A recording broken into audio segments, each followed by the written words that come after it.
So, like, if you was a chick, would you two-hand it, or would you grab ass? What would you do?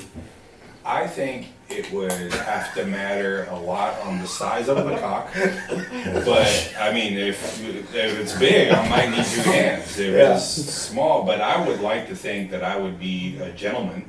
And I would do a little rusty trombone. Would you get offended if they put their hand on the back of your head, like some girls do?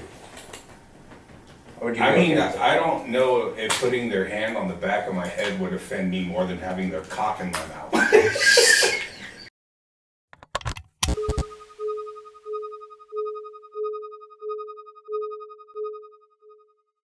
And we are back. Back again for episode number 21. 21. Can you do two addicts and a moron. Our podcast can buy beer now. It is officially legal. It can go out and get fucked up. But don't do that because you might be an addict. Yeah. Well, or you might be relapsing. Wow, I was just trying to make a joke, and you guys took this down to bad very joke, serious. Joey. Bad joke. All right. Bad joke. Sorry. Okay, so episode 21, we have another special guest in the house. Everybody, Gil. Hey, Gil. How are you, man? Thank you so much for coming in, brother. Thank you. Yeah, man. So we are going to dive into that, but we always do some introductions, and we start off with the tradition. So you are going to go last as our guest of honor. Over here in the center, Joey the Moron. And to the left, Jay Klein. Mike Stuboy, addict, meth, GHB. Gil Gibbs, recovered addict, alcoholic. Okay. Nice. All right. Hell yeah. And now for our tradition. Real quick, can I do a shameless plug? Absolutely. Hey, if you guys haven't heard, my new single Chains is out right now. Go check it out. Go stream it. It's on all platforms. Whatever you use to get your music, it's out there. If it generates enough revenue, no matter what, I'm going to donate a portion of it. For all my music, anything I do, music related, donating a portion of it to someone in recovery, a cause in recovery. So go stream it, go check it out, support the movement, support us. And I think just generally it's just a fire fucking song. So you should just download it because it's just easy on the ears. My boy Jay Klein put in a lot of work to that, and we're real proud of him for doing it. And go check it out. Chains everywhere right now. Put it on Definitely the playlist. put it on your playlist. Yeah, no doubt. Well, Jay Klein. Yes, like we do with every episode, allow us to get present, allow us to get centered. Let us bow our heads, close our eyes, and let us think about the addict out there that's still suffering, that's struggling currently, the friends and family members that are currently struggling, going through it with them, and the addict that unfortunately could not be here with us today. Let us take a moment of silence.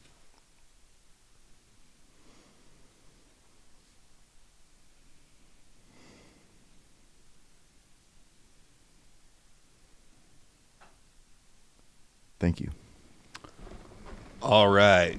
Well, I want to kick this off by doing our little shameless plug before we get into it. But we are now partnered with Soundville Studios. And as a result of that, we have been basically a YouTube channel up until this point. That was a podcast. But now we are officially everywhere. We are on all of your platforms, wherever you get your podcasts. So on YouTube, we have so many subscribers, and we thank you so very much. And we do not want to have you stop doing that. But if all of you could go over and start following us, liking, subscribing on all the platforms, on Spotify, on Apple, it would be great.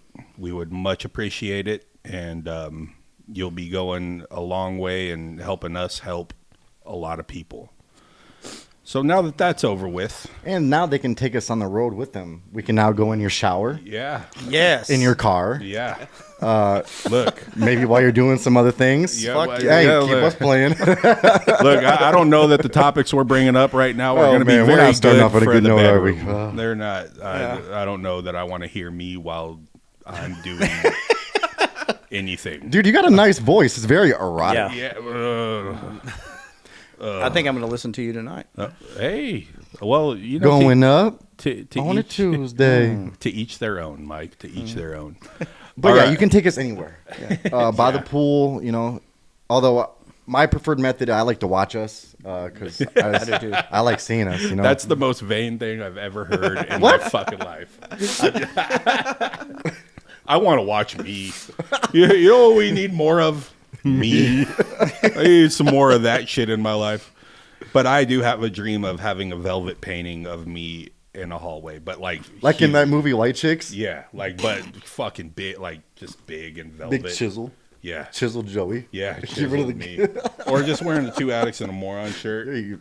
Nothing but. Just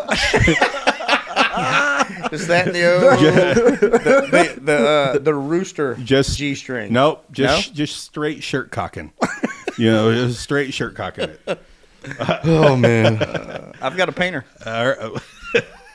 I've got a guy. Okay. Let's get to business here. So, Gil, how long have you been in recovery? Yeah, absolutely.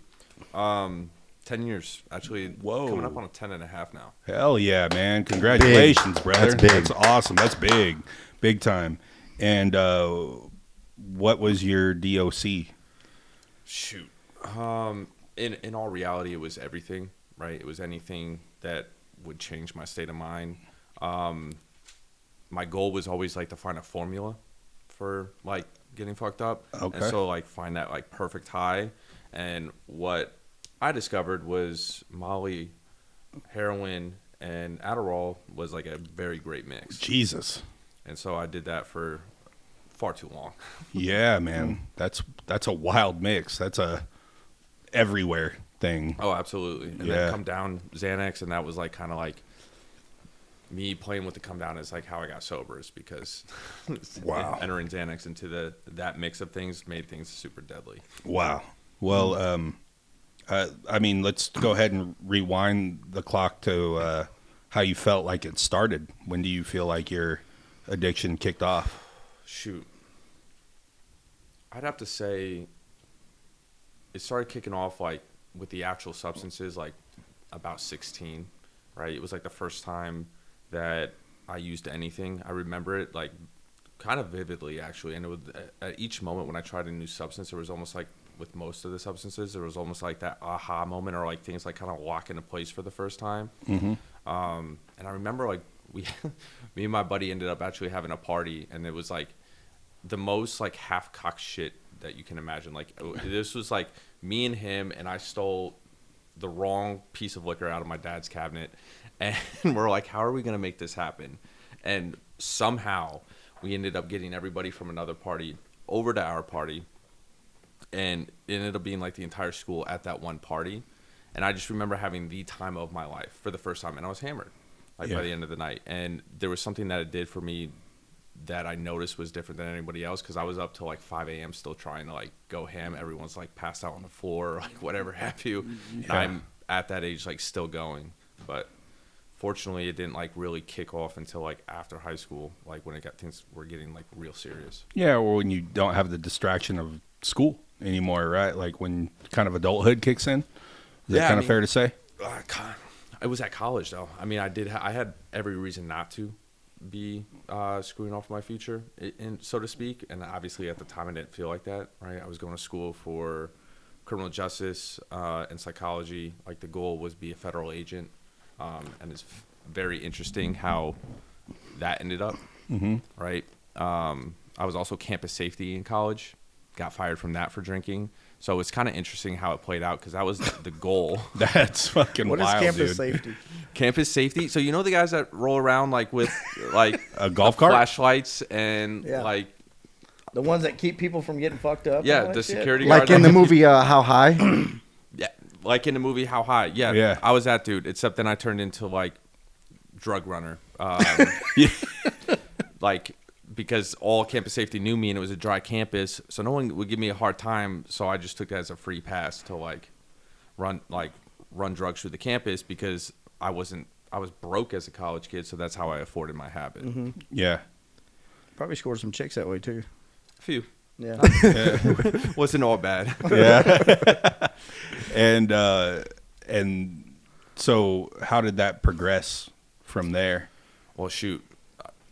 So, Like so you started at 16, right? Mm-hmm. Was it just innocent partying here and there, or? It was innocent partying up until like even in my senior year, right? It started like, it was like once I got accepted into college, it's like I stopped giving a fuck, right? Because like the whole premise of high school was get into college. Yeah. And so I applied early decision to this one school, got in like in December, and so the second half of the year you just saw this like decline, and it was interesting because it wasn't like I ended up getting thrown off the baseball team for using tobacco on campus, which in high school you're not supposed to be using tobacco. But that was like an early indication of things to come. Right.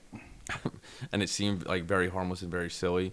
But then like that summer is when things started progressing. And then as I got to college is when things got serious. And you were talking about like when in adulthood you don't have anything to distract you. It's like I focused completely on the experience and not college, right? I didn't and I had an opportunity to potentially play for the soccer team. That didn't happen. I ended up getting fired from campus safety in the first week because, as you were saying, girls said uniforms are cute, and my brilliant mind was like, I got a uniform. Yeah. And so I was trying to get her back to my room. That didn't work out like that. I instead put on a uniform and came back out to them. And then like my corporal walks down the hallway like not shit like 10 minutes later. And we probably would have been okay had one of my friends not passed out and then spilled all the alcohol on the ground. And I was just like, oh, shit. Oh, no. I ended up getting the girl, so I justified all that. Yeah. It's like, Of course. It was worth it. Yeah. worth it, for Yeah. sure. But from there, that's when things like really started progressing because like in college, the amount of drugs that were available and everything else, that's when I first got introduced. I think it was my 18th birthday. I got introduced to heroin. I was told it was cocaine. Didn't know the difference at that age. It was a much different feeling. I was like, as soon as I felt it, I was like, yeah, this is a problem. And did you do cocaine before that? Mm-mm. Okay, so this was the just Yeah, this is just like entryway. I think me and my girl just broke up, so I was like, fuck it. It's my 18th birthday, or shit, it was my 19th birthday.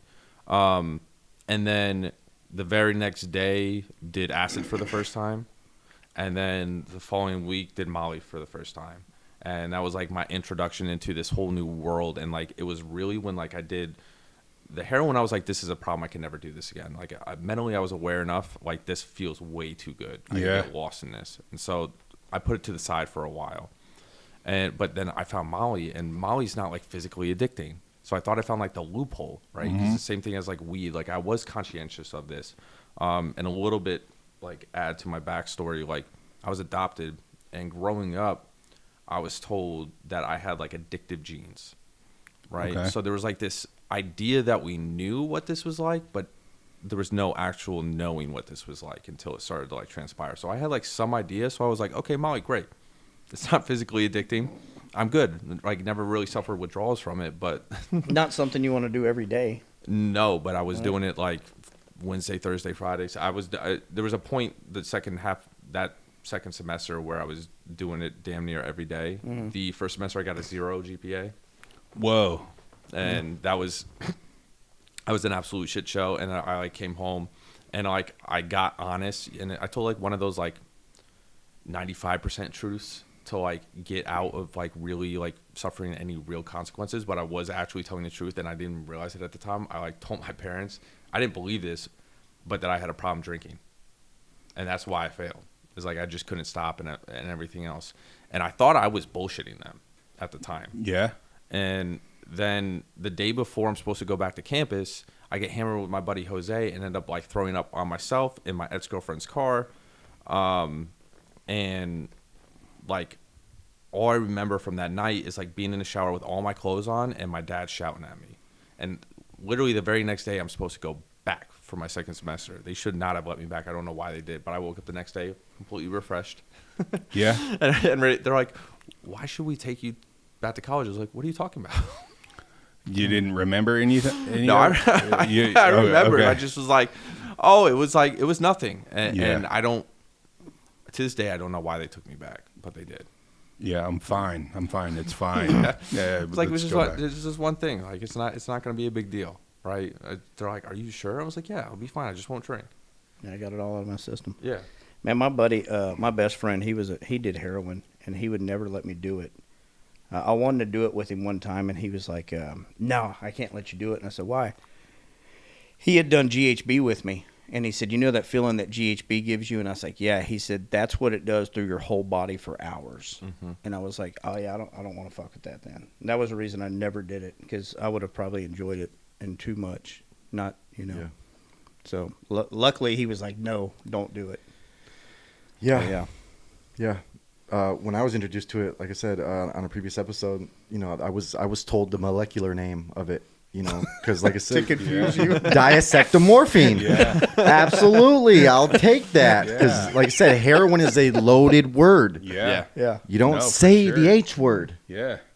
My biological father died from heroin. Mm-hmm. Not doing that, but for some reason, in my brain, I rationalized it. Well, you know, morphine, Loratab, Percocet, pill form. Break it down, crush. That's okay, but you know, you don't. There's levels to this, right? You know, Right. you don't go. You don't do heroin. You don't do heroin. Mm-hmm. Right. You know, and I spoke about it. And I think it was the first One of the episode we first did. ones, yeah. That $20 changed my life. Mm-hmm.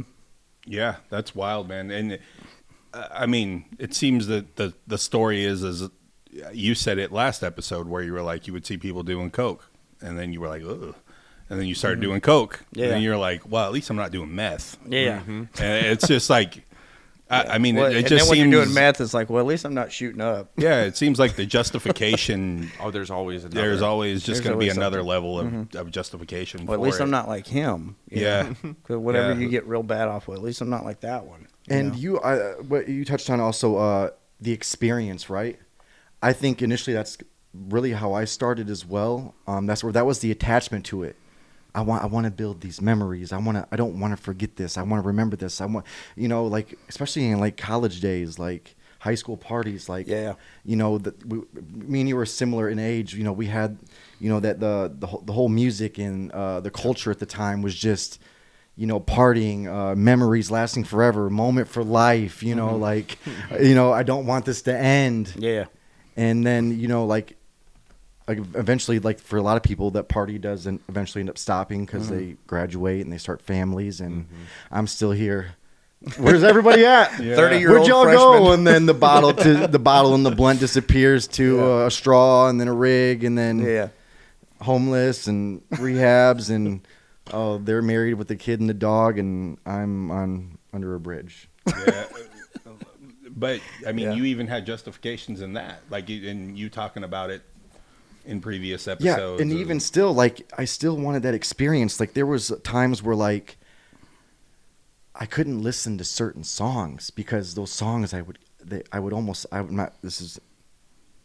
was almost ritualistic. Like I would have songs that I would prepare to do, you know, to do my thing with. Oh, yeah. And that those were like, I don't know, it was like a very ritualistic experience and thing. Yeah.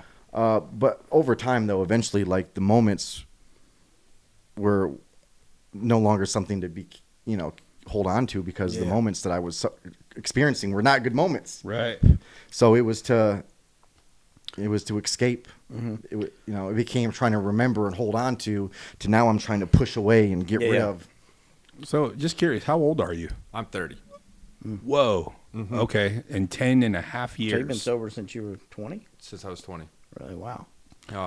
And to your point, before we continue with what you're about to say, I think a lot of the justification from, like, in our own heads, it comes from society on a level where it's like it's okay to like be like that stupid junkie, Yeah. right? And the last thing you want to be is that junkie or that alcoholic, like the homeless person that's underneath the bridge, Right. Yeah. And it's like a horrible comparison because that's like the last drink. Like that is where you end up. That's Yeah. not how it starts. It's never how it starts, right? The Yeah. first drink, as you were just saying, is like in high school, right? And I was in a household where like it was not comfortable to talk about this kind of things, but like I would imagine this would have like went way different in my life had there been a conversation like, why did you need to feel the need to get that fucked up? Yeah. Right. That's what I was going to ask you. When you found out that you had addict genes in you, did they talk to you about addiction, or did they just say that just runs in your genes? Well, that was the understanding of it, right? It was like that I could somehow avoid it if I made all the right decisions. Right. And that I just had to say no and go throughout life, right? Yeah. You just don't do it. And I went with that until I was about 16. Yeah. Like and what I ended up doing by that age was excommunicating myself from like a lot of my friends or like peers because drugs are bad, and they're so bad that I can't associate with you because I have this propensity to like go down a road that I don't really want to. But in high school, and realistically, and like I don't understand why my parents didn't get this, but even to this day, like I feel like everybody does something in high school at one point underage, right? Like whether it be drinking or anything else, like it's happening. And to like ask a kid not to do it or to like push people away, you will make that kid alone and isolated, Right? And that only like creates the environment where you feel the need to even do that in the first place. Yeah, I mean, kids want to fit in, Right. You know, that's the thing that you want to do. You want to feel like you're cool. You know, those are all things that are very natural. But I think for some people, it ends up at some point going off of the rails, right? Like, and I mean, I have a 15-year-old son, and but I mean, a lot because of this podcast, I have a lot more open conversations with him now about what will he be approached. You are going to be approached with this. Like, this is what's going to happen. And look, I don't even know how to.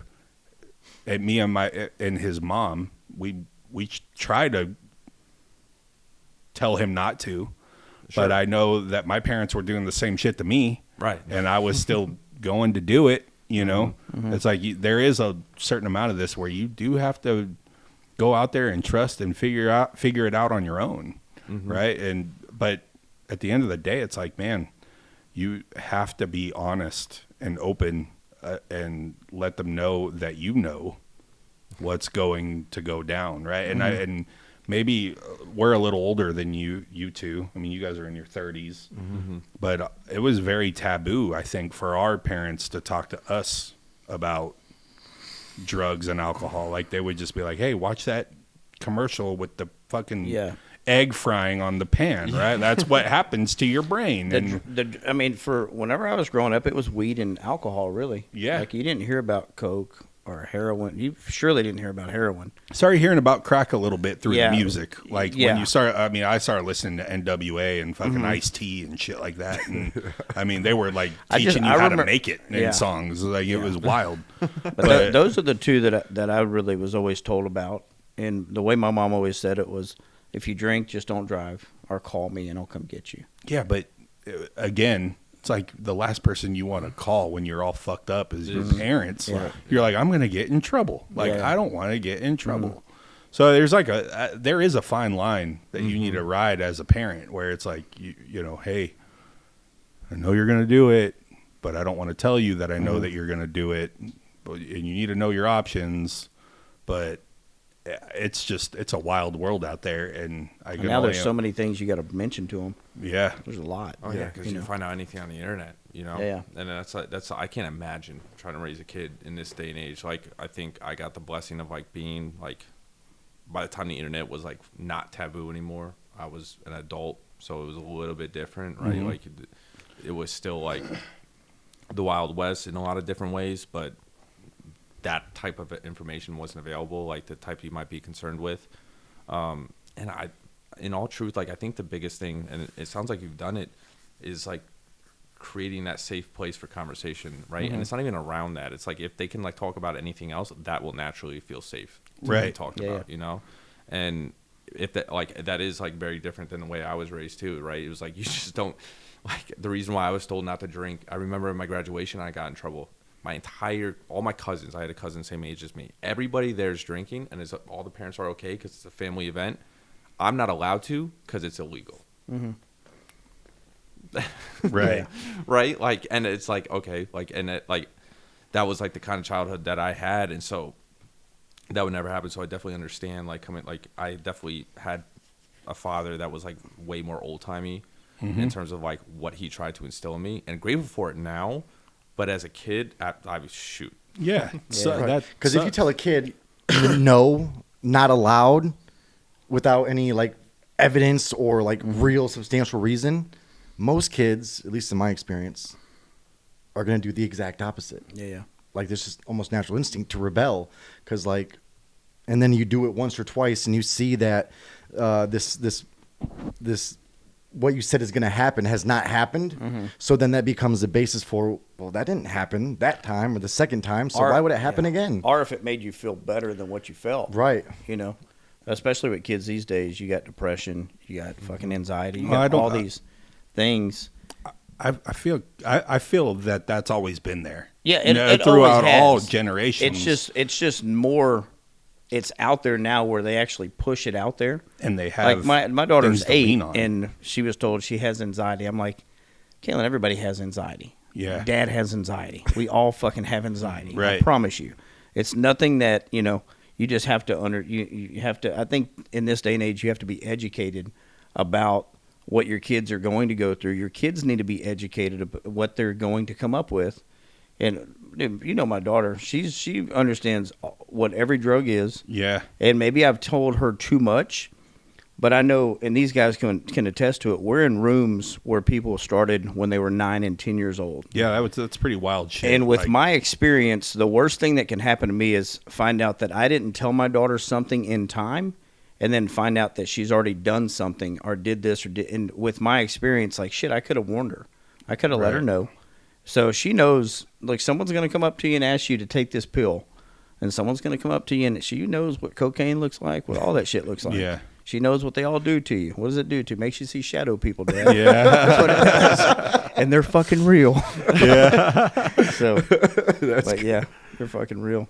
And I think, you know, when you get out of high school, it's like what you were saying, you know, high school is a little partying. And it's but the it's worst time, weekends, too. right? And then, like, I remember we used to collect money Monday through Friday for money for a keg. And then we had a buddy's house whose mom didn't give a shit, had land, so we would always get a keg on the weekend. And that's where we would stand by the Coke machine and get everybody's quarters that came out, Yeah. like money for a keg, and they'd give us their quarters. That's when, like, drinks were like 50 cents. Yeah. So we'd get 50 cents on it. It's probably not that way anymore. But then when you go to, I remember whenever I went to college, believe it or not, I did go for half a semester, motherfuckers.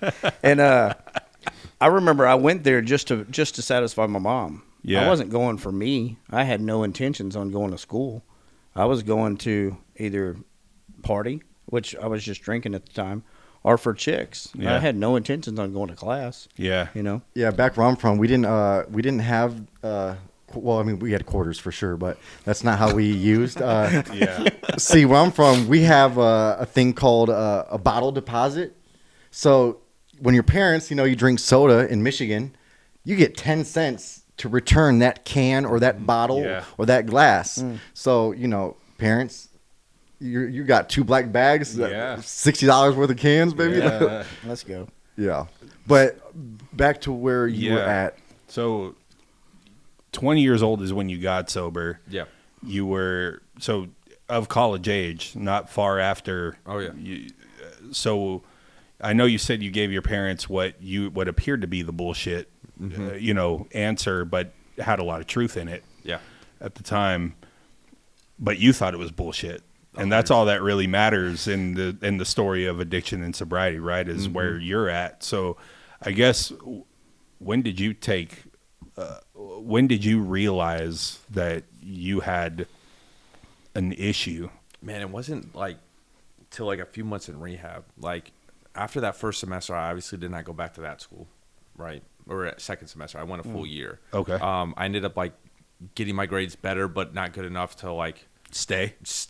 and nor justify like taking a loan out for that much money. Yeah.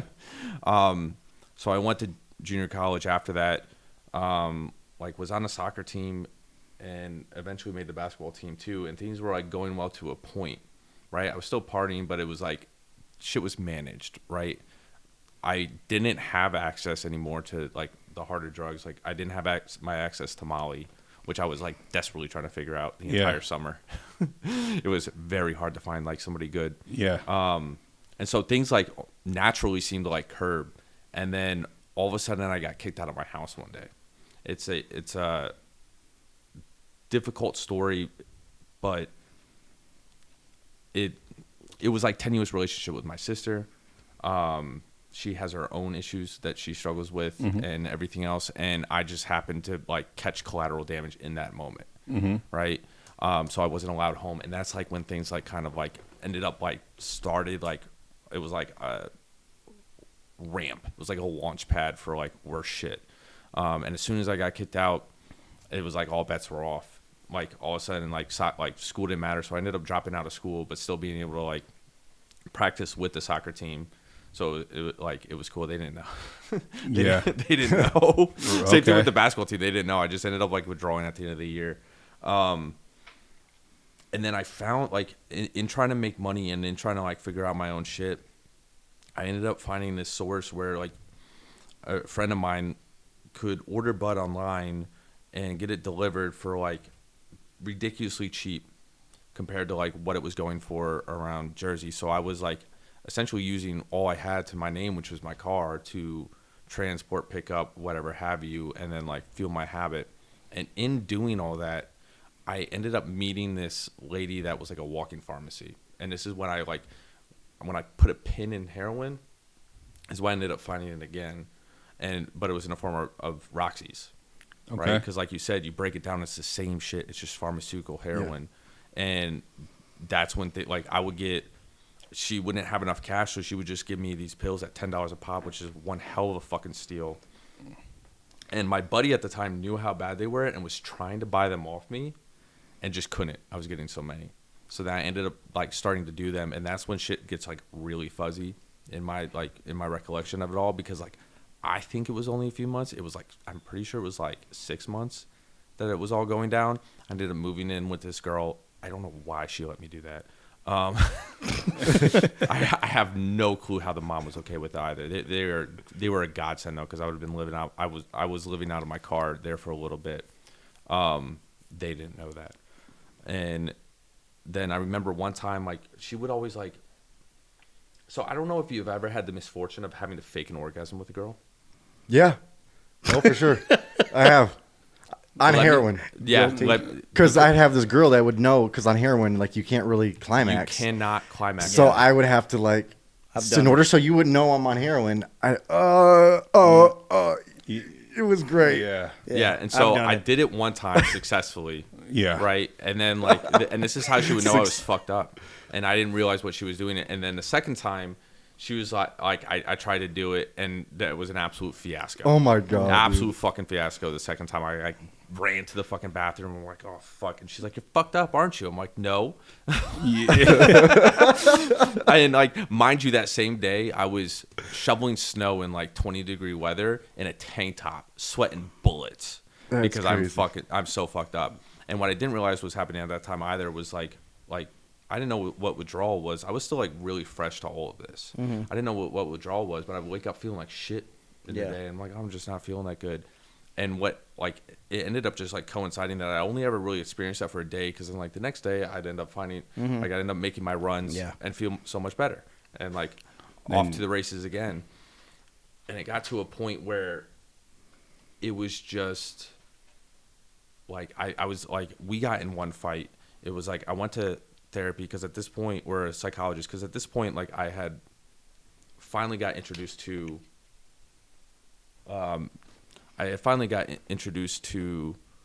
a psychiatrist for, like, my mental health, like, which was an obvious issue, and, like, this is something that becomes more prevalent later on. But, like, I knew I was ADHD, and I knew I had something else going on with me, and so finally got diagnosed with that, and he was finally starting to, like, potentially nail it down, and I thought that's what was, like, wrong with me too. And I thought there was, like, a lot of validity to that, granted I was doing these other things. And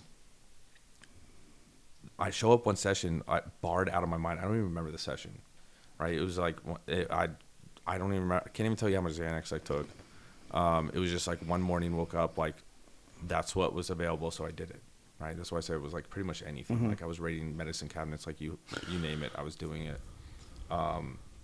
And I remember just like sitting there and getting ready to leave, or getting ready to go into the session, and we were leaving, which means I was already in. You were there. already in there for that fucking long. Mm-hmm. Wow. And the psychiatrist like could break me down with all my defenses down. Like he could have me start bawling in a session. I was like, I have no idea what the fuck was just said. And then it was that night, still barred out. My car's alternator was out, so if like you're not hanging on the accelerator, like car locks up, and you're gonna. Well, I that thing was a tank, and thank God there was that was like the most snow we ever got in a winter, and so I would just like oftentimes wake up in a fucking snowbank. No. And so with her in the car, it shut off, and I was trying to explain to her like I was fucked up, but that's not why we went into the snowbank. Right. Of course. And we get home, and she says something, and I'm just like, shut the fuck up. And I like chuck my iced tea at her. Terrible idea. Like my father said, never hit a woman. So I've always come up with like really other different ways to express frustration. which was, Alternative like, ways. Yeah. Like, let's throw some water on you or something. Yeah. No, Yeah, at least I didn't hit her. I got rocked. Yeah. She hooked me, and then they took me and dropped me off at my friend's house, who happened to be the dealer, or the woman that was like supplying me with all this shit. And like it was that morning that I ended up doing. I don't know. I woke up to a plate of blues. Couldn't even tell you how much. Don't remember much of the day, but like essentially time traveled into my overdose. And you would think that would be enough to wake me up, but I mean, I was dead for 30 minutes. Whoa. Like, if it wasn't for my friend doing CPR on me while the paramedics were showing up, and everything else, I want to be here. They gave me 3 shots of Narcan, and then on like the third paddle, that I woke up projectile vomiting against the back of the ambulance. Had a whole near-death experience with that. I won't get too much into it, but it was you would think after all of that, right? They rushed me into the ICU. I ended up having 2 IVs on my arms. I have like faint glimpses of being aware, and I just like hear at one point I'm like trying to say I'm sorry, and I just hear my dad just like your birth father. I was like, what the fuck? Because my top screen came back and I lit up for everything. Yeah. Like it was a bad week is what I was trying to tell them. I was like, you guys don't, they like approached me like the next day. And so they approached me saying that I need to go to rehab. And I was just trying to, in that moment, be like, no, it was a bad week. You don't understand. This was an accident. Yeah. Right? Normal.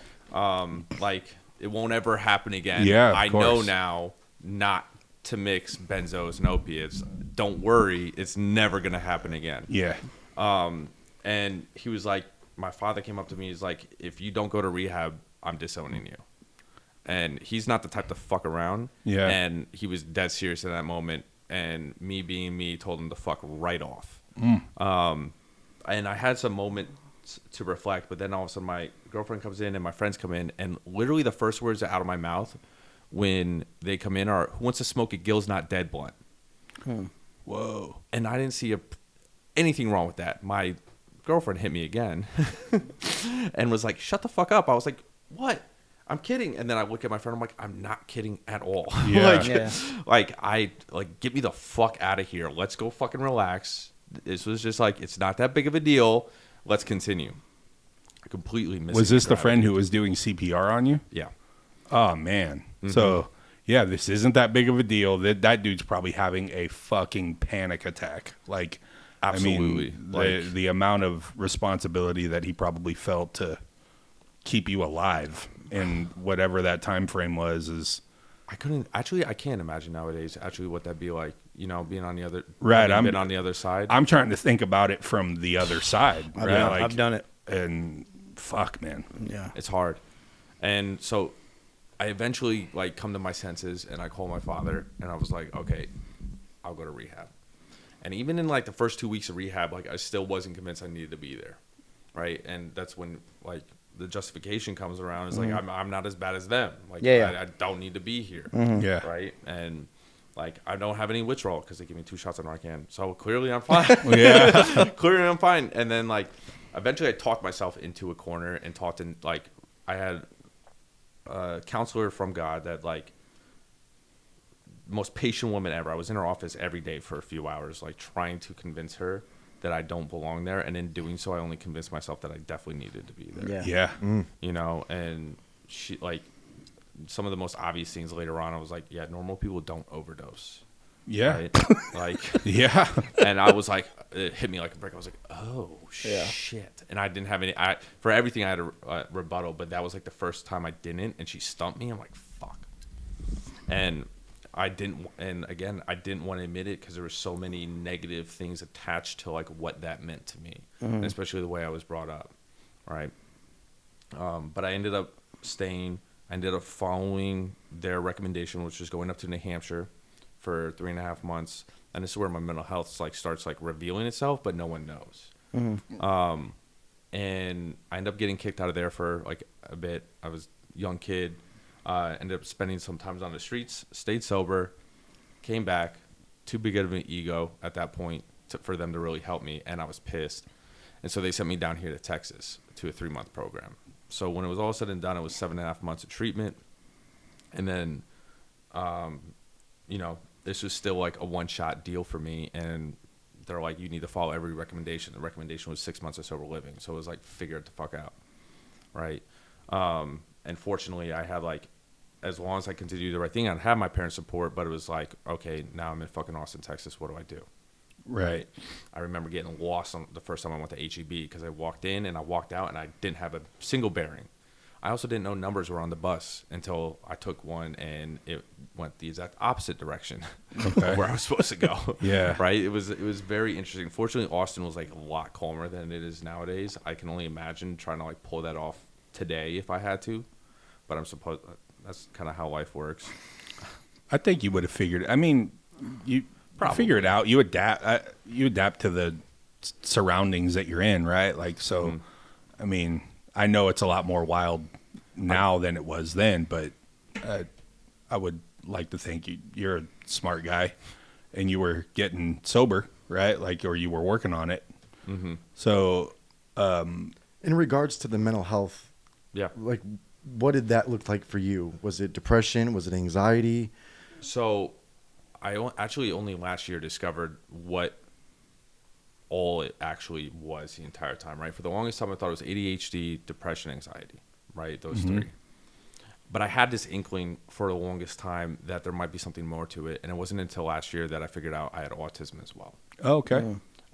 And like when you take that little tidbit and look at like the things that I did, a lot of them make a lot more sense now than it did then. Kind of matches up more.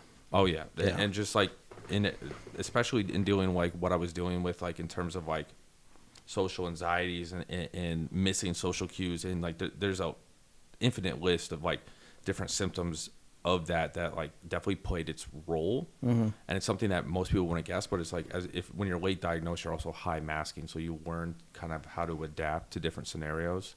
But it doesn't really reveal itself until you're in burnout or until you're like you feel safe enough to do it, right? And so and I finally got to a point, and it was this last year, funny enough, probably the hardest year of my recovery.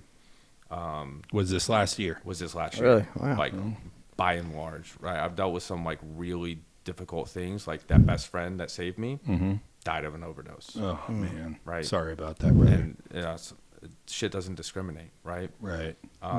But this past year, I had just gotten fired from my director of case management role at Harmony Recovery, or case management lead, whatever you want to call it.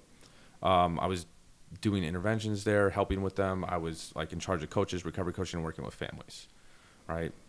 That had been like the peak of my career up to that point. And I was like, what the fuck am I going to do? Then one of the coaches and a good friend of mine, we get together and we come up with a business plan. I come up with the pro forma to start sober living. His father's going to be the finances to back it. I'm putting up 20 grand of my own money to back it, and we start looking for houses, and that was going to be the goal. as we're about to like get close to closing on the house, I think we found the house, and like we're just waiting for him to figure out the bank stuff, and things are going on. I get a call from a buddy, and he overdosed and died.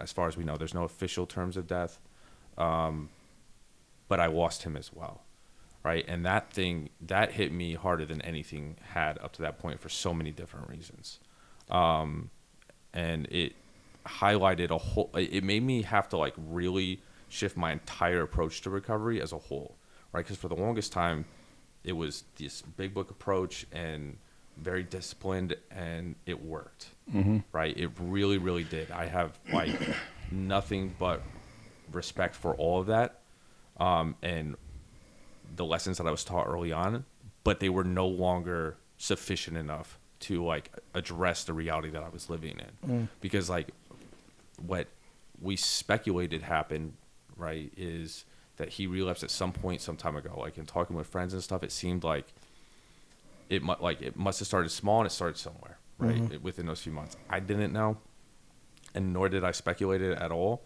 But clearly he felt like so much shame that he couldn't tell anybody, right? And he had 5 years sober at the time. Yeah. Well, I can only imagine that too. Whenever you get recovered, and you're probably surrounding yourself by a lot of people that are in recovery, Yeah, For sure. then it's like, I don't want this black eye. You know, I don't want to come forward and there's with this. You know, it gets perpetuated too, and unknowingly, right, and Right. not maliciously at all, right? There becomes this worship of one's time, right? That's why I kind of like downplay it these days, right? Like 10 years, cool. Yeah. It is amazing, right, in one sense, but in the other sense, like it's not everything, Right. right? It really, really isn't. And what's more important is like the quality of the time, really, right? Because like there's some times when like it's terrible and it's not So the best bad. thing in the world. Yeah. So fucking bad. And like I went through those times, and then there's other times where it's the greatest gift I've ever had. Yeah. And like I try to do my part now, and it really forced me to like look at like how I was approaching myself and others, right? And like I don't think, again, it's not done on purpose, but the beginning of AA is definitely like a shame-based program, and if it doesn't evolve, I don't think it's substantial for a long period of time, right? And what I mean by that is like really learning how to give yourself and others grace, learning how to like come from a place of love and being pulled by that instead of being pushed by fear, right? And like especially in dealing with like I'm doing this because I don't want to relapse. At a certain point, like I'm 5 years out or I'm 10 years out from a drug, that's not really the concern. The concern is I'm trying to be the best version of me because I want to continue to help people, right? And it becomes more of that love-based program. It's more of like there's more grace, and you can't really talk about that in meetings, right? Because like the newcomer just needs to hear, like needs to hear some really, really hard truths about themselves, right? So it needs to almost come from that shame-based thing. But if that transition doesn't happen, like you most certainly will not survive like the things that are to come. And like when I was faced with that, I was fucked. I was at my lowest. And I remember I started working at a vape shop.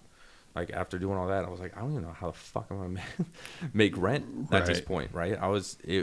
I tapped into like the last bit of my savings. I remember my 30th birthday pass, and like I'm working at a vape shop. I'm like, is this my life? Right? And this was back in December, and it really forced me to like reevaluate my connection with God and this program and everything else, to a point where like I'm very fortunate that with the diagnosis and everything else, like it kind of put enough things into scope and into practice to where I could like bridge the gap and bring everything together.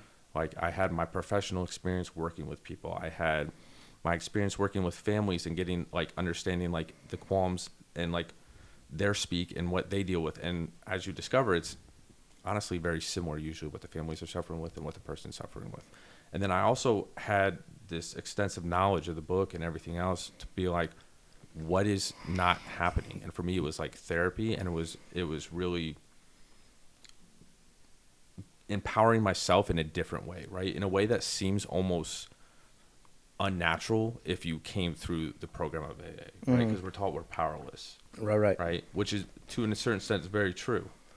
But at a certain point, there I do have the power to absolutely give myself grace. You can take the power back. right? I absolutely can like learn how to like have a real self-esteem, right? And still be humble, but also confident, and learn this concept called balance, right? Because of course I took this program and went to the extreme, and I think that a lot of people have the propensity to do that, right? And happiness was always found in balance, right? That's why it's ever so elusive, because like I don't know that you can ever like unfortunately there's not a formula, and my brain loves to have a formula for everything, but there's no formula to like happiness. There's no formula, unfortunately, to recovery, right? And I think it gets like it needs to become real bespoke to each individual, like because even like as I've like worked as a professional in the field, you start to see that like the things that apply to me, and even though we pull from our experience, are not going to be the truth Not for gonna this always person. work for everybody, Especially right. with this younger generation coming up, because they're like all of a sudden like, and with my friend dying, all of a sudden harm reduction is something I used to be advocate against, like pretty passionately advocate against that. All of a sudden I was like, you know what? That's not that bad. I'm all for it. Because it's like, if you're not dying, then I'm all for it. Right? And I had to deal with a friend relapsing, same shit. And he ended up relapsing on fentanyl. I was like, dude, I don't care if you smoke weed in the apartment. Do not do that. Right. Right? And it really forced me to like question all these things that I thought like were the right way of going about recovery and the right way of doing things, and open up a whole new spectrum of like different possible solutions. And like you're with an epidemic like fentanyl, like you don't have the luxury anymore of like maybe convincing someone of like the things I was convinced of at that age, Right. Or making a mistake. making a mistake. Like there's the mistakes are way slimmer, way more slim with fentanyl in play now. I mean, you're a testament to that, man. 5 times, bro. It's like that shit's so wild. Yeah. So Especially when you're coming from recovery and then you try to go back to it. yeah, because I think the tolerances are they just fall off real fast, right? Well, and it's even kids that like do it for the first time at a party. You hear about those stories, right? Yeah. And that's becoming more of a common theme nowadays. And like, but what hasn't changed is the way we talk about addicts or alcoholics, right? Like that is the one group of people that you can be openly prejudiced against and be supported. Yeah. That's true. I mean, that's a good point. I mean, now I'm in the world of recovery, right? Because I've done this, but I was telling you before that I've learned more things about my own behaviors in doing this as a normie or a guy that's like, I've done that before. Like when we have guests on, it's like, oh, well, I thought that. I just never did drugs. You know, like I just never picked up the drug to figure it out. But that doesn't mean that I'm not pushing it down inside or trying not to figure it out on my own. So it's really opened up a lot for me too. But that's a real good point. I didn't even think about it like that. I mean, and being in this world and seeing it firsthand, I just see how much love and support everybody has for one another. You know, how everyone will drop what the fuck they're doing to help somebody out that wants the help. That you know what I mean? The recovery community. The recovery Very community, and this is just a small, this town that I've been in with them, this is just a small piece of it. I mean, it's like this everywhere, I would imagine. And so for all those people who are prejudiced against alcoholics and drug addicts, go fuck yourselves. Like I'll kind of go say it. I'll be the first one. It's the biggest hearted community that I've ever fucking been around. You know, And I think it's just a projection of people. Like oftentimes when people have that much like hate or outward hate, it's a projection of their own insecurities. right? For sure. And it's almost hard to blame a person too, because like I had the same prejudice before I walked down this path. I did too. You I know? mean, no doubt. And there's a Dr. Alexander, like if you're familiar with the rat park experiment at all, it's very interesting. Because what it does is essentially shows that like the demon drug heroin is not really the demon drug in different environments, and they created an environment where the rats like were in community, and they found, like, given the same experiment with like the cocaine water, they found that the rats less often, if ever, went back to the cocaine water when they were in that environment versus just being isolated in a tank with water and cocaine water, right? And so to like really kind of like abolish the delusion that like the drug itself is the problematic feature. And then he like goes on and explains his theory, which is dislocation theory of addiction. And when you look at it like that, you can like see it then. Maybe, as you were saying, you didn't do drugs or anything else, but it can like manifest its way in other ways, right? And it's what it really is coping with this dislocation that I feel with society. And that's why the community in recovery is so huge, right? Because that is like that is truly the antidote to that like very real dislocation. And you know, obviously, as that's like starting out, that's like the one way we cope, and then that's the only thing that seems to be the one thing that's only perpetuating that dislocation. But then when you finally get introduced to it, that it is like the only thing that really like can like help you feel not so dislocated, right? And I think, like you were saying, every person on some level probably these days, especially in late stage capitalism, feels somewhat dislocated. And there's this thing that has the propensity to manifest itself in like drugs and alcohol, but it can also be like sex, shopping, eating, anything. Sugar. Right. Yeah. God, Like sugar. Yeah, dude. Yeah. I also want to revert back because I think we may have talked about this on a different level, but I just want the public to understand it as well.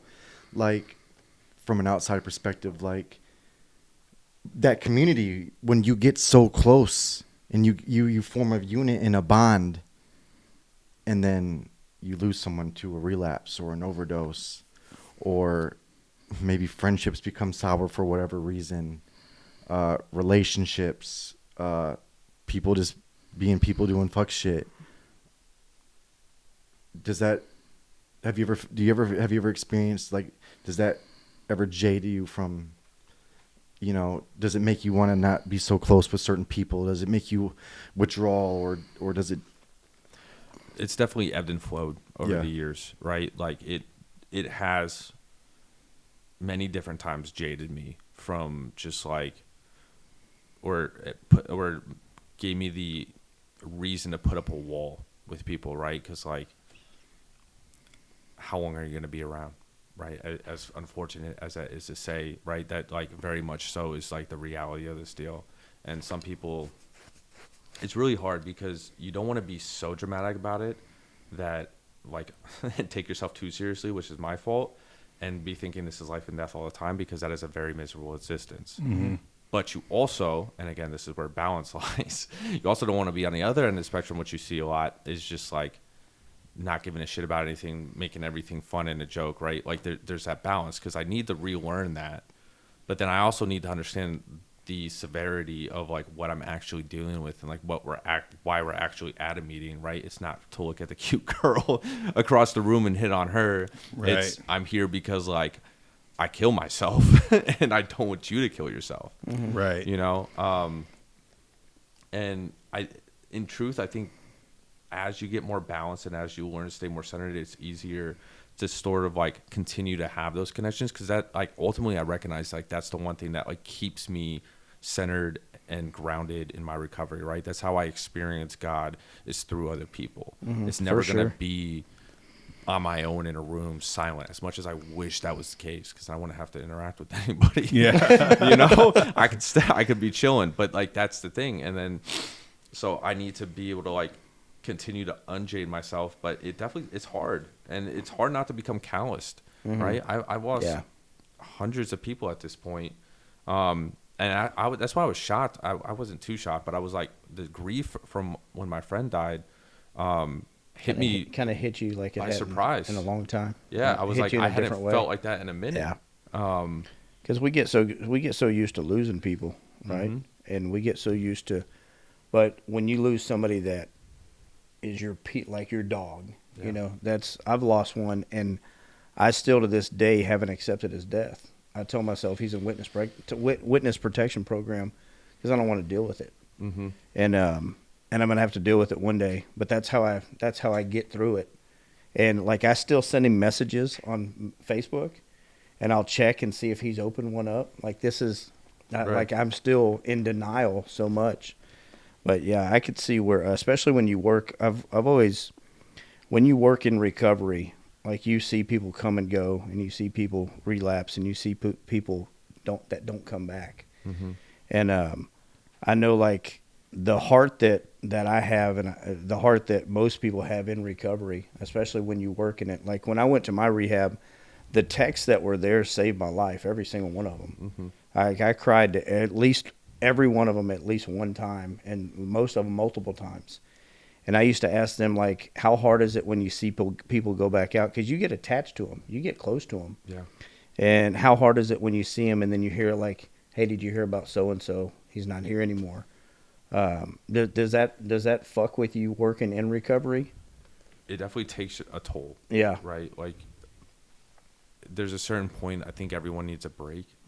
And that industry as a whole, frontline workers, like, it's getting better, but they're still not supported the way they need to be. Yeah. Right. And I don't know if it's the nature of it. I've postulated on like what the actual issue is, many different times after really being in it. But like in truth, like taking care of yourself has to be like something that like not only you're aware of, but like your team too, because like we're gonna run ourselves into the ground, right? Yeah. But it's like, obviously, should I be better about that? For sure. But I want to get back. I want to get back to the point where I burn out. And then that's when you usually see, and then like for me, I would burn out and then get fired very quickly thereafter. Yeah. Right. And in all reality, all I needed probably was like a vacation, A week, some PTO, right? A week, or dealing with whatever else. And it most certainly has its challenges, right? Yeah. And like I don't even work in the field anymore after doing what I dealt with, and because I don't think on some level, like I almost don't want to face those things again. Yeah. Right. Because you do. And like, I will say the things that do make it worth it though, are the ones that like you have that revolutionary change and like they can far outweigh, like one of those instances where someone like fucking made it can outweigh like 100 that did that didn't. Yeah. Well, that's, I think that self-care, and I mean it goes back to what that lady told you, was that like, you know, I don't want help, and you're like, you're being selfish right now. Yeah. You know what I mean? Like as much service as all three of you guys are to the people around you, you know, that you've got to know when you're taking care of yourself so you can continue on to do it. Right? If you just run yourself into the ground helping people out and grind yourself into a nub, then you're not going to be any good to anybody for a hot minute. Yeah. Right? So Not as good as you could be, for sure. You need to look at that as kind of being selfish too if you're not taking care of yourself, right? Like, so outside looking in, you know. No, you're spot on. Yeah. And that's like where it comes from too. And like that's that journey of learning how to love yourself. Yeah. Right. And like being able to actually set boundaries, because I actually have a self-esteem and I know how to do this and I know where those boundaries exist. That's something I personally learned out of like just painful experience. Yeah. You know, I didn't really have too many mentors like teaching me like, hey, don't accept that work when you're not on call. Yeah. Right. Right. Shut the phone off. Right. Because you almost feel like you're not, like you're at their debt, so you have to, or whatever else, right? Or I want to prove I'm the best employee. Right. A million different reasons as to why that might happen, but learning how to like actually establish healthy boundaries around work and anything else, like I think that's a natural thing for probably a lot of people, but especially in that field, Especially in recovery. right? Learning how to love yourself and like be able to be like, nah, I'm good. And I don't need to like prove myself in this moment, because like later on, if I sacrifice my own well-being, I won't be able to help anybody. Yeah. Yeah. I tell people at work all the time, like especially new guys, they always want to work the extra shifts and do this and do this. And I tell them, bro, when you have the time to take off, fucking take it off. Yeah. You need that time off because it's mentally draining in our job. And that's got to be mentally and physically draining, especially when you go through losing people and things like that. I'm surprised when y'all lose somebody that they don't just give you time off, you know. I'm surprised that especially like Well, part of it's learning how to advocate for yourself too. Yeah. You know, there's that balance thing, right? Yeah, yeah. It's like, Man. could they be more like aware of that and maybe supportive of that? Probably, for sure. And could we learn also, like, to advocate for ourselves better? Yeah. Definitely. Maybe Right? even have an on-site therapist even for the workers. You know what I'm saying? Yeah, exactly. Like Did they do something to that? the effect. Did they have that? No. I'm not aware because I'm new and working in treatment. Mm-hmm. Did they have that? Not that you really. know. Yeah. Like, certain places will have a great insurance plan, so you can like really utilize that and potentially find your own therapist, which probably everyone working in the field on some level should probably see once a month. Yeah, yeah. Just for the sake of like touching base in a safe environment, Yeah. being like, hey, this is what's going on. Things are good, cool. Probably Perfect. 90% of the time it's a good be session, but every so often it's like we lost another one, Yeah. Yeah. and I need to hash this out. And like after, spending years in the field and working on my own mental health, like, God, talking about this stuff, I really underestimated how powerful that can be, especially like with a professional. Yeah, I know when my buddy Blake, shout out Blake, haven't done a shout out in a minute. When he told me you need to go see a therapist, I was like, yeah, I don't need one. And he was like, as guys, we're taught that that's weak, right? Yeah. Like you're weak if you need Yeah, you help fucking like that. pussy. Yeah, Like, and that's push what it down. that's what we're taught, right? Yeah, dude. And that's why he was guys like- die of 54 fucking heart attacks. And he told me, he said, that's another tool in your tool bag that you're not using. And when I went to see a therapist, I was like, holy shit. Like, believe it or not, the one that put the fire in my ass to get this thing going was the therapist I went and seen. Yeah. Because she was like, well, haven't you started it yet? And I was like, because I'm in fear for this and fear for this and fear. And what if it doesn't work? Mm-hmm. And we hashed all that shit out. And she's like, all right, now you got all your fears out of the way. Now you can get started. You know? So, yeah, I think everybody should go see somebody. Utilize every resource. Yeah. I mean, why not? We shouldn't put a limit on anything. Yeah. Don't let No the steps limits. be the end all be all. Don't let the rooms be an end all. Use it, whatever you can. Yeah. And don't be afraid to feel. Like, I mean, that's the other thing too, is like it was Louis C.K. He's a comedian, and I was watching him on Conan, and he said one day he was driving in a car, and he just felt this unbelievable sadness come over him, and he was really high on. I mean, he's on Conan, right? Like, so he's a big deal, and he was like, I pulled over the car and I just allowed myself to weep. Like, just cry ugly and nasty and get it out. And he's like, after I was done, the amount of happiness that I felt, he was like, so that taught me a lesson right there, because he's probably running himself into a nub doing whatever he's doing for a living. But he's like, how happy can I ever be if I don't allow myself to feel when I'm sad? Mm-hmm. And I've hearing that, and just in that quick blurb, it really that resonated with me big time. Was like, oh, okay. Like, in order to feel the yin, you got to go through the yang, or whatever it is. You got to Perfect. Yeah. So I just thought that was super cool. So shout out Louis C.K. Come on anytime. But yeah. DM us. But yeah, that to me was super profound. So when you were talking about that, finding happiness, it's like, maybe you just need to allow yourself to feel sad first. Like, maybe you just need to go through some of that shit, and unfortunately for guys like you, sometimes that shit is actually losing a person, man. And it's also, we've been so accustomed to running away from those feelings or those situations, or our coping mechanism was something that wasn't actually healing, it was masking. Right. For sure. Right. Yeah.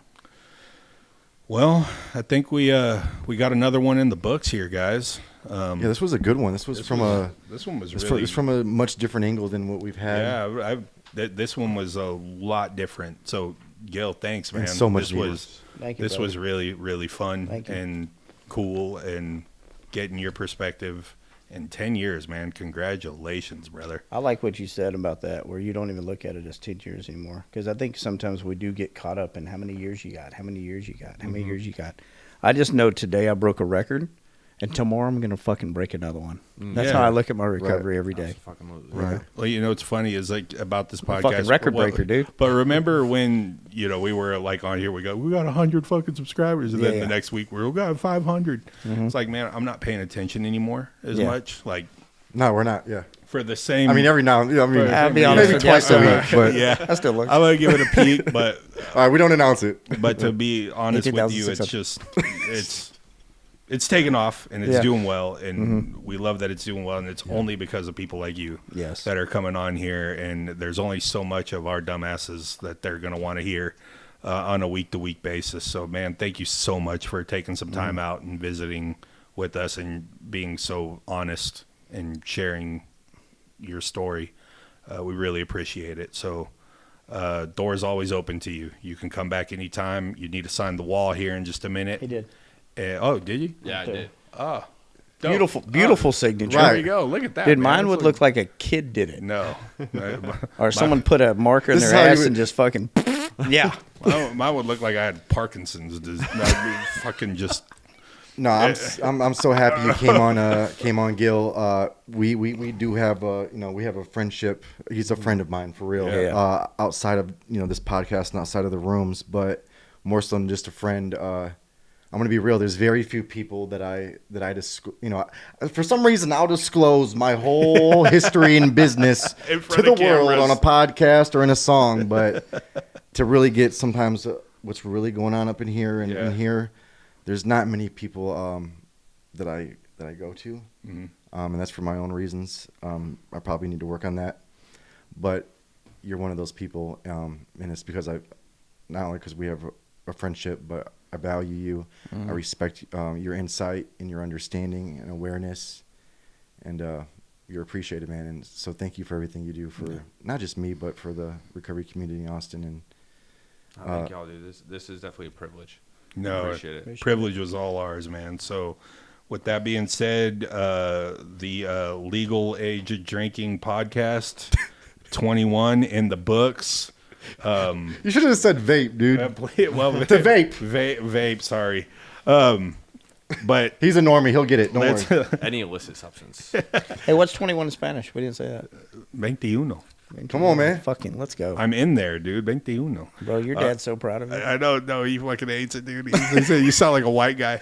Anyway, so keep subscribing and liking and all that stuff, but please start going to anywhere you get your podcast to do it. Hit the Everywhere. notification bells. We are everywhere now. I know it's a little bit of a pain in the ass because we are fucking idiots and we don't know how to do this shit, but now we have a company who are not. Yes. They are. And follow us on Instagram and TikTok. Jay Klein's handling the social media for us, and it's getting way It is. better. Do you know how hard it is to manage 2-3 social media accounts at once? Oh, Yeah. you love it. I do. Yeah, you I do. love it, dude. Gil's like, You love it. He was like, I got another one. I got another one. Me and Gil work out, and I'm like, in between sets, Yeah. refresh. I'm like, fuck, dude. All right. I'm gonna have to work on that eventually too. Well, Love you guys. I love you guys Hey, too. comment. man. Don't forget to comment. If you need please, help, reach out or Raymond. reach out to Definitely somebody. reach out to us. Reach out to please. any one of us. We're all here for you, and now you have another resource, Mr. Gill, right here. And merch coming soon. Merch is coming. Yes. So put your real orders in. soon. So let us know. We got you. And chains out now.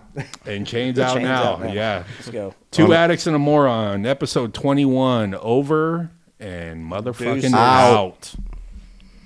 Good job.